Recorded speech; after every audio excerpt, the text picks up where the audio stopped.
बिस्मिल्लाहिर्रहमानिर्रहीम, अस्सलाम वालेकुम। मैं अब्दुल्ला और आप देख रहे हैं क्रिकेट एनालिसिस विद अब्दुल्ला। आज वर्ल्ड कप का पहला सेमीफाइनल मैच खेला गया इंडिया वर्सेस न्यूजीलैंड के दरमियान। इस मैच से कबल मैंने आपको एक मैच के दौरान एक वीडियो के जरिए आपको बता दिया था, लेकिन दोबारा बताता हूं इस मैच से कबल हुआ क्या कि एक ब्रिटिश न्यूज़पेपर ने आके एक रिपोर्ट दी कि इंडिया ने बिफोरिंग द मैच पिच को चेंज कर दिया। जो न्यूजीलैंड और इंडिया के मैच की पिच बनाई गई थी उससे पहले पिच को चेंज करवा दिया गया। पिच स्लो बनाई गई थी कि पहले टाइम पे बॉलिंग को सूटेबल रहेगी पिच, साउथी और बोल्ट को सूट रहेगी पिच। लेकिन क्या किया जी, एंड टाइम पे पिच को चेंज करवाया गया। फर्स्ट टाइम बैटिंग ट्रैक बनवा दिया गया और सेकंड टाइम बॉलिंग वाली पिच रहने दी। इस तरह की पिच बनाई कि सेकंड टाइम पे बॉलिंग के लिए हेल्पफुल रहे। फर्स्ट टाइम पे फटा बना दिया गया पिच को, सीधे लफ्जों में कहूं तो मैं। और गलत चीज हुई, इंडिया ने 70 रन से मैच जरूर जीता, लेकिन इंडिया ने चीटिंग के जरिए मैच जीता और इंडिया फाइनल में चला गया।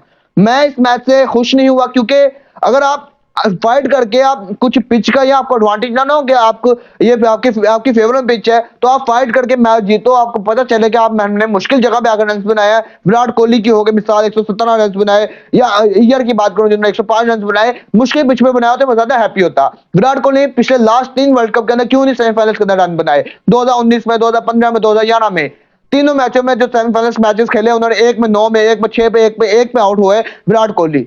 तो उस टाइम मुश्किल पिचेस से परफॉर्म नहीं कर पाए विराट।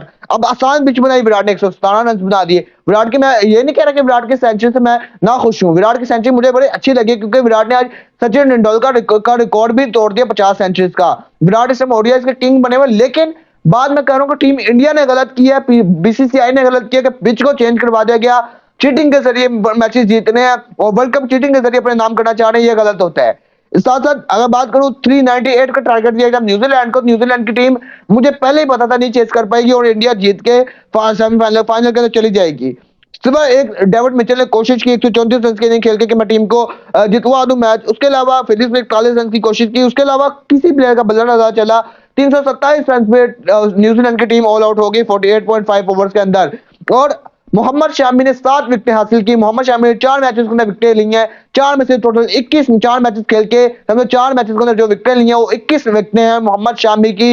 मैंने आपको सब बताया कि सेकंड टाइम पे बॉलिंग सूटेबल हो गई हुई थी और विकेट्स मिल जानी थी। मैंने आपको ड्यूरिंग द मैच ही ये रिपोर्ट दी थी, अगर नहीं सुनी मैं सुन ले जाके, मेरी बात गलत नहीं हुई। यहाँ पे 70 रन से मैच जीत लिया इंडिया ने और फाइनल्स के अंदर क्वालिफाई कर लिया।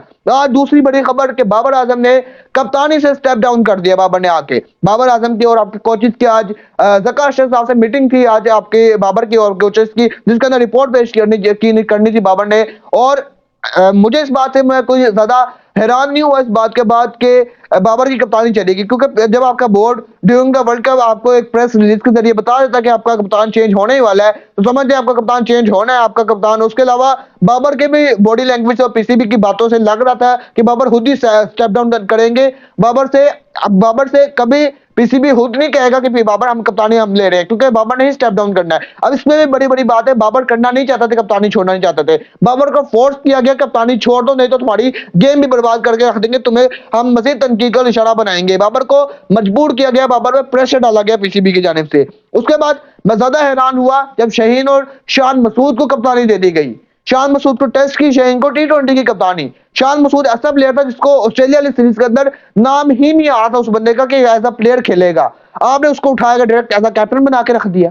उस प्लेयर के क्या, उसकी क्या परफॉर्मेंस है मुझे बता दो यार आप पीसीबी। क्या आपने टेस्ट का कप्तान बना के रख दिया? उसके अंदर कब उसने अच्छी कप्तानी की है? आपने उसकी कप्तानी देखी थी शान मसूद की, जो आपने उसको कप्तान बना के रख दिया? टी20 के अंदर शाहीन को कप्तान क्यों बनाया? कि लाला ने आपको फोर्स किया, आपको लोग लंदन के उन्होंने फोर्स किया कि बस शाहीन को कप्तान बना दो। और आपने आपने अपनी क्रिकेट नहीं देखी, आपने पाकिस्तान टीम नहीं देखी, आपने बस जो पर्चियां होती है उसमें आके आपने कप्तान बना दिए दोनों। शाहीन को कप्तान बना दिया, शान मसूद को कप्तान बना दिया। मुझे समझ नहीं लगी रिजवान को क्यों नहीं कप्तान बनाया गया? टेस्ट के अंदर वॉइस कप्तान था आपका रिजवान को क्यों नहीं कप्तान बनाया? अगर बात थी तो शान मसूद को इतना क्यों डर गए? शान क्या आपने अगर वॉइस कप्तानों को नया कप्तान ही बनाना होता है तो आप वॉइस कप्तान ही क्यों ना अनाउंस करते हो? अब मैं ज्यादा हैरान उस टाइम हूंगा जब पीसीबी जब ओडीआई का कप्तान अनाउंस करेगी और वॉइस कप्तान अनाउंस करेगी।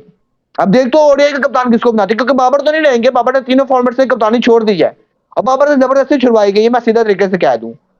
और शाहीन और शान की कप्तानी में मैं एग्री नहीं हूँ। दोनों जबरदस्ती के कप्तान हैं, दोनों कुछ नहीं पता, दोनों अपनी मर्जी के प्लेयर खिलाएंगे। देख लीजिएगा, आप मुझसे लिखवा लें। शाहीन तो हारिस रऊफ को लाजमी खिलाएगा। हारिस रऊफ बदतरीन बॉलर इस वर्ल्ड कप का रहा, उसके बावजूद शाहीन की कप्तानी में हारिस रऊफ आपको खेलता हुआ नजर आएगा। क्योंकि मैं आपको डायरेक्टली मिसाल, आपको एक वो देता हूँ, सबूत देता हूँ कि लाहौर कलंदर शाहीन कप्तानी कर रहे हैं। शाहीन ने हारिस रऊफ को प्लेटिनम कैटेगरी का वो कंटिन्यू किया, रिटेन किया, ना कि राशिद खान को। तो आप उसी से समझ लें कि शाहीन हारिस को तो खिलाएंगे खिलाएंगे, ठीक है ना। शाहीन का मुझे कप्तानी समझ नहीं लगी, मुझे ना ही शान मसूद की लगी। अगर आपको लगी तो लाजमी बताइएगा। उसके बाद आपका चीफ सिलेक्टर की भी ओहदा मिला। मोहम्मद हफीज को चीफ सिलेक्टर का ओहदा दे दिया गया कि चीफ सिलेक्टिंग करेंगे आके। मोहम्मद हफीज एक अच्छे सिलेक्टर है, लेकिन अब वो भी मैं आपको आगे आने वाली वीडियो में बताऊंगा कि वो भी क्या करेंगे। उसके बाद ओडीआई के कप्तान के वजह से मैं आपको कह रहा हूँ, अभी ओडीआई का कप्तान नहीं अनाउंस किया गया, क्योंकि ओडीआई मैचेस हमारे पूरा साल ही ओडीआई मैचेस अभी नहीं है, साल के बाद मैचेस होने हैं, तो उससे पहले अनाउंस किया जाएगा ओडीआई कप्तान। लेकिन आपको बताता जाऊं कि या तो शाहीन कप्तान होंगे या तो शान मसूद होंगे ओडीआई कप्तान, इनके अलावा कोई कप्तान नहीं बनने वाला। उसके बाद अलावा आपकी टीम के अंदर, आपकी टीम में क्यों नहीं अच्छा किया इस मेगा इवेंट के अंदर, एशिया कप के अंदर क्यों नहीं अच्छा किया। एशिया कप से मैंने आपको आगाह कर दिया था इस रिपोर्ट से कि पाकिस्तान की टीम के अंदर इस वक्त लड़ाइयां चल रही कप्तानी को लेके। हर प्लेयर चाह रहा है मुझे कप्तानी मिल जाए। शाहीन था, वो कह रहा था मुझे कप्तानी मिल जाए। वो था रिजवान था, मुझे कह रहा था कप्तानी मिल जाए। शदाब कह रहा था वो कप्तानी लेने को तैयार था, कप्तानी मिल जाए।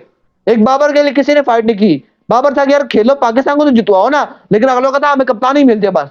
और इसी कप्तानी के लालच की वजह से आज पाकिस्तान की टीम इस दिहाने पे आई हुई है कि पाकिस्तान बड़े बुरे तरीके से हम लोग वर्ल्ड कप से बाहर हुए हैं। सिर्फ कप्तानी की लालच ने पाकिस्तान की टीम को मरवा दिया। और अगर आपने साहब शाहीन को कप्तानी दे दिया, इसके बाद टीम का मजीद बेड़ा गर्क होगा, मजीद लोग उठेंगे, मजीद प्लेयर्स आएंगे कि हमें कप्तानी चाहिए। कप्तानी की लालच बढ़ती जाएगी प्लेयर्स के अंदर और टीम आपकी कहीं नहीं जाएगी। अगर आप बाबर को कंटिन्यू करते तो बाबर के साथ आपको जो प्लेयर्स थे उन्होंने सीख जाना था कि यार बाबर की वैल्यू है, बाबर के साथ खेलना है हमने, वरना बाबर ने हमें बाहर कर देना, उन्होंने परफॉर्म करके दिखाना था। लेकिन ऐसा नहीं किया गया पीसीबी की तरफ से। अब बाबर आजम ने, मुझे पर्सनली लग रहा था हमें चांस देना चाहिए था यार, उसने बड़े मैचेस हमें जितवाए भी हुए हैं। अगर आप उसको चांस देते हैं तो अच्छा कर जाता और गलतियों से सीख लेता शायद। तो आपको क्या कंफर्म है इस चीज के बारे में, जो नए कप्तान है वो गलतियां नहीं करेंगे, वो इससे ज्यादा गलतियां करेंगे, आप मुझे लिखवा लें।